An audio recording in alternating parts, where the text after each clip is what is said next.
Today we are cracking open history, exploring one of the most impactful events of all time, which is the trial and crucifixion of Jesus. But we are not just retelling the story, we are uncovering something much more intriguing. You're going to find out how the trials of Jesus were in fact rigged. So we are going to work with the Bible and the Mishnah. What is the Mishnah? It is the written record of Jewish oral tradition. We will see how the religious authorities, in their haste to condemn Jesus, blatantly disregarded the laws. So here are 5 ways Jesus' trials were in fact rigged. Number 1, the judges participated in the plot to arrest and kill Jesus. The Gospel of Matthew paints a chilling picture. It states, "Then the chief priests and the elders of the people assembled in the palace of the high priest, whose name was Caiaphas, and they plotted to arrest Jesus in a treacherous way and kill him." This wasn't a spur-of-the-moment decision. It was a calculated conspiracy to eliminate Jesus. And this premeditation to murder directly violated the 6th commandment, which says, "You shall not murder." Their hearts were poisoned with hatred, setting the stage for a gross injustice. Also, by being a part of the plot, Caiaphas and the members of the Sanhedrin violated the impartiality required of judges, as stated in the book of Leviticus, chapter 19, verse 15, which reads, "You shall do no injustice in court. You shall not be partial to the poor or defer to the great, but in righteousness shall you judge your neighbor." Number 2, bribery. The rule was that no arrest or trial could be conducted if a bribe was involved. Religious authorities were forbidden to take or offer a bribe in legal matters. They were also not to participate in any part of a legal prosecution that was influenced by a bribe. The book of Deuteronomy states, "You shall not pervert justice, you shall not show partiality, and you shall not accept a bribe, for a bribe blinds the eyes of the wise and subverts the cause of the righteous." Yet, what do we see in the Gospel of Matthew? Judas Iscariot went to the chief priests and asked them, "What are you willing to give me to betray him to you?" And they weighed out 30 pieces of silver to him. Their acceptance of Judas's offer and their payment of 30 pieces of silver for him to betray Jesus to them constituted a bribe and rendered the trial invalid. If you enjoyed this so far, please make sure to like and subscribe to this channel. Hit the bell icon so that you'll be notified of new exciting videos. Let's move on to the 3rd way Jesus' trials were rigged. Number 3, the trial was not to be conducted at night. The Mishnah lays out specific rules regarding the timing of trials, especially those involving capital punishment. One such rule states, "In cases of capital law, the court judges during the daytime concludes the deliberations and issues the ruling only in the daytime."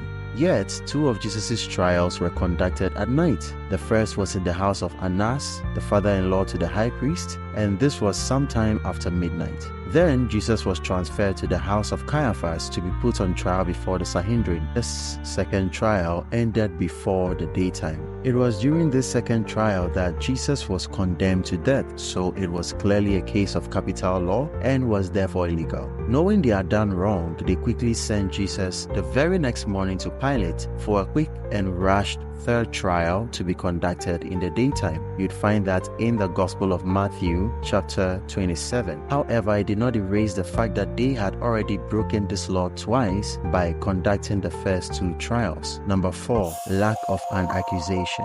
In Jewish law, if someone is accused of something, the accusation needs to be clear and proven true or false in court. The whole trial depends on whether the person is found guilty or innocent of this accusation. Without a clear accusation, there can't be a trial. The law of Moses states, "If there is found in your midst in any of your towns which the Lord your God is giving you, a man or a woman who does what is evil in the sight of the Lord your God by transgressing his covenant, and if it is told you and you have heard of it, then you shall inquire thoroughly." That is the point. When someone has done evil, the judges first have to be told of it, then they have to investigate and make sure the person is guilty of that accusation. But here's how that was violated. First, the Jews arrested Jesus without saying why. Then Annas questioned him to try to find a reason to charge him, but no one accused him of breaking a specific law in the initial trial. Next, at Caiaphas' place, they brought in lying witnesses to make up a charge against Jesus, but they couldn't find any evidence. Later, Caiaphas made Jesus swear to say something they could use against him. This is what we call forced self-incrimination. Finally, after Jesus responded, Caiaphas accused him of blasphemy. Jesus was quickly declared guilty without even checking if the accusation was true. The steps of this trial were out of order for it to be fair. Before an arrest or trial could happen, they should have said exactly what law Jesus was accused of breaking, but they didn't do that until the end of his second trial. So this means that the goal of Jesus' trials was actually to look for a crime to charge him with. That is not fair at all. It is the opposite of justice. In Jesus' third trial, they tried to fix their mistake, but it seems they broke the rule again. They started by trying to make Jesus say something they could use against him. You would find the account in the Gospel of Luke, which states,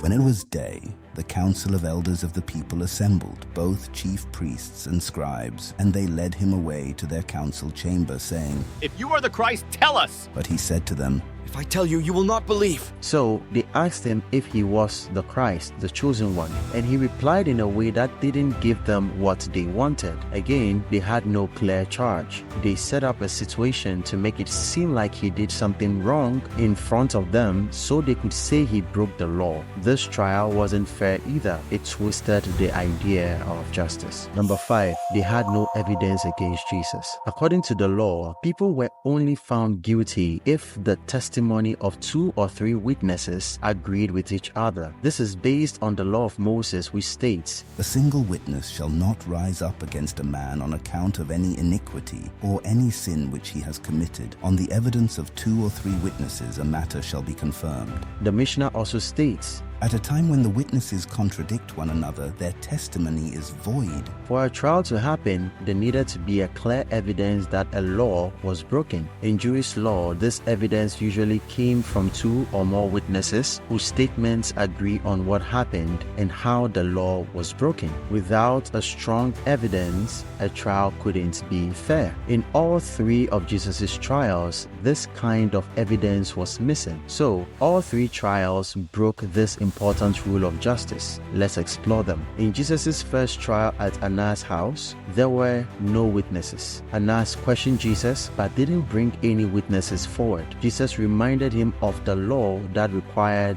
witnesses for a fair trial. Jesus said, Why do you question me? Question those who have heard what I spoke to them. They know what I said. but Annas ignored it. Instead, one of his officers hit Jesus for observing what was lawful. In Jesus' second trial at Caiaphas' house, they tried to find witnesses, but the ones they found couldn't agree on their stories. The Gospel of Mark states, Now the chief priests and the whole council kept trying to obtain testimony against Jesus to put him to death, and they were not finding any. For many were giving false testimony against him, but their testimony was not consistent. 2 witnesses accused Jesus of saying he would destroy the temple, but their stories didn't match up exactly. One claimed he heard Jesus say, I am able to destroy the temple. the other claimed he heard Jesus say, I will destroy the temple. It seemed that the discrepancy between I am able to and I will cancelled their testimonies. For the record, Jesus never said either of these things. He said, Destroy this temple, and in 3 days I will raise it up. After that failed, Caiaphas illegally made Jesus speak against himself and claimed Jesus had committed blasphemy without proper evidence. The Gospel of Matthew states, Then the high priest stood up and said to Jesus, Are you not going to answer? What is this testimony that these men are bringing against you? But Jesus remained silent. The high priest said to him, I charge you under oath by the living God. Tell us if you are the Messiah, the Son of God. You have said so. Jesus replied, But I say to all of you, from now on you will see the Son of Man sitting at the right hand of the Mighty One and coming on the clouds of heaven. Then the high priest tore his clothes and said, He has spoken blasphemy. Why do we need any more witnesses? Look, now you have heard the blasphemy. What do you think? He is worthy of death. They answered.